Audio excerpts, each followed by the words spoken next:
Friends, പുതിയൊരു വീഡിയോയിലേക്ക് എല്ലാവർക്കും സ്വാഗതം. നമ്മൾ കേരള ബ്ലാസ്റ്റേഴ്സിനെ കുറിച്ച് 3 അപ്ഡേറ്റുകളാണ് നമ്മളോട് നോക്കാൻ പോകുന്നത്. കേരള ബ്ലാസ്റ്റേഴ്സിനെ കുറിച്ചുള്ള ഫസ്റ്റ് അപ്ഡേറ്റ് എന്താണെന്ന് വെച്ചാൽ, നമ്മുടെ ഇഷാൻ പണ്ഡിത പരിക്കായി പോയിട്ടുണ്ടായിരുന്നു.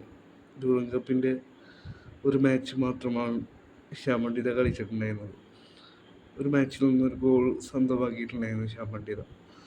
അതിന് ശേഷം പറഞ്ഞിട്ടുണ്ടായിരുന്നു ഇഷാൻ പണ്ഡിതക്ക് പരിക്കാണ് എന്നുള്ളത്. അപ്പോൾ ഒരു ആരാധകൻ മാർക്കസ് മർഗലോവിനോട് ഇതിനെക്കുറിച്ചുള്ള അപ്ഡേറ്റ് ചോദിച്ചിട്ടുണ്ടായിരുന്നു. അപ്പോൾ മാർക്കസിലെ ലേറ്റസ്റ്റ് ട്വീറ്റ് വന്നിട്ടുള്ളത്, ഇഷാൻ പണ്ഡിതക്ക് പരിക്കുണ്ട്, പക്ഷെ ഇഞ്ചുറി അത്ര സിവിയർ അല്ല എന്നാണ് പറയുന്നത്. അത്ര വലിയൊരു ഇഞ്ചുറി അല്ല ഇഷാൻ പണ്ഡിതക്ക് പറ്റിയിട്ടുള്ളത്. പെട്ടെന്ന് റിക്കവർ ആവുന്ന ചെറിയൊരു ഇഞ്ചുറി ഉള്ളൂ എന്നാണ് അപ്ഡേറ്റ് പുറത്തുവിട്ടിട്ടുള്ളത്. പിന്നീട് നമ്മുടെ സ്ട്രൈക്കറിനെ കുറിച്ചുള്ള അപ്ഡേറ്റാണ് ചോദിച്ചിട്ടുണ്ടായിരുന്നത്. കഴിഞ്ഞ ദിവസമാണ് 48 മണിക്കൂറിനുള്ളിൽ സ്ട്രൈക്കറിൻ്റെ അപ്ഡേറ്റ് പുറത്തു വരുമെന്നുള്ളത് മാർക്കസ് മർഗലാവ് സ്ഥിരീകരിച്ചിട്ടുണ്ടായിരുന്നു. ഇപ്പോൾ അതിനെക്കുറിച്ച് മാർക്കസ് മർഗലാവ് തന്നെ സ്ഥിരീകരിച്ചിരിക്കുകയാണ്. അത് സ്റ്റിൽ ഇൻ പ്രോഗ്രസ് എന്നാണ് മാർക്കസ് മർഗലാവ് സ്ഥിരീകരിച്ചിട്ടുള്ളത്.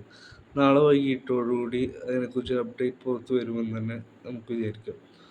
പിന്നീട് കേരള ബ്ലാസ്റ്റേഴ്സിൻ്റെ ഫാൻ ഗ്രൂപ്പായ മഞ്ഞപ്പടയുടെ ഭാഗത്തു നിന്നാണ് ബ്ലാസ്റ്റേഴ്സിൻ്റെ ഇതുവരെ സൈനിങ് ഒന്നും വരാത്തതിനുള്ള ഒരു പോസ്റ്റ് അവർ ഇട്ടിട്ടുള്ളത്.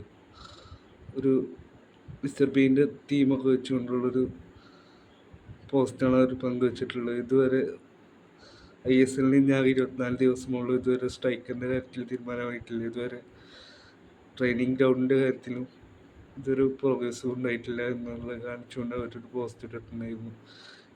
ഈ 3 കാര്യങ്ങളാണ് ബ്ലാസ്റ്റേഴ്സിനെ കുറിച്ച് ഇന്നുണ്ടായിട്ടുള്ള ന്യൂസുകൾ. ഏതായാലും നാളെ വൈകിട്ടോടുകൂടി സ്ട്രൈക്കറിൻ്റെ കാര്യത്തിൽ തീരുമാനം ഉണ്ടാവും എന്ന് തന്നെ വിചാരിക്കുക.